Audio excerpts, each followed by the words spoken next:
तर hair colour करणं कितपत सुरक्षित आहे मला त्यावरती अगोदर सांगा. शेवटी हेअर कलर हे पूर्णपणे केमिकल आहे, ते काय कुठली नॅचरल इन्ग्रेडियंट नाहीये. त्यामुळे मी जे कायम सांगते ती कुठलाही आर्टिफिशियल गोष्टीचा अतिरेक हा कायम वाईटच. सो काही लोक अगदी महिन्याच्या महिन्याला पूर्ण केसांना कलर करतात. म्हणजे थोडे केस जरी रूट जरी ग्रे झाले असतील तरी पूर्ण केसांना कलर लावतात. तर ह्याच्यामध्ये काय होतं, केरॅटिन लॉस होतो आपल्या केसांचा. केरॅटिन नावाचं एक प्रोटीन असतं ज्याने आपली नखं केस स्किन बनलेले.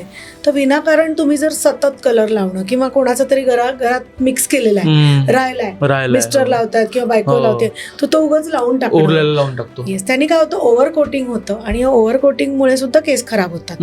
सो ऍक्च्युअल हेअर कलरमुळे केस खराब होतात तर आन्सर हो पण आहे नाही पण आहे. जर तुम्ही अतिशय खूप कमी क्वालिटीचे म्हणजे अगदी 100 रुपये 125 रुपयाचे हेअर कलर्स वापरले जे बाजारात सर्रास मिळतात किंवा ज्यांच्या नॅशनल ऍड्स खूप असतात की स्वस्तातले कलर्स सबको. सो कायम लक्षात ठेवायचं, आमच्या इंडस्ट्रीमध्ये, ब्युटी इंडस्ट्रीमध्ये cheap and best will never exist. म्हणून आम्ही कायम सांगतो की चांगल्या सलॉनमध्ये पहिले तुम्ही जाऊन अंडरस्टँड करा की किती हेअर कलरची गरज आहे.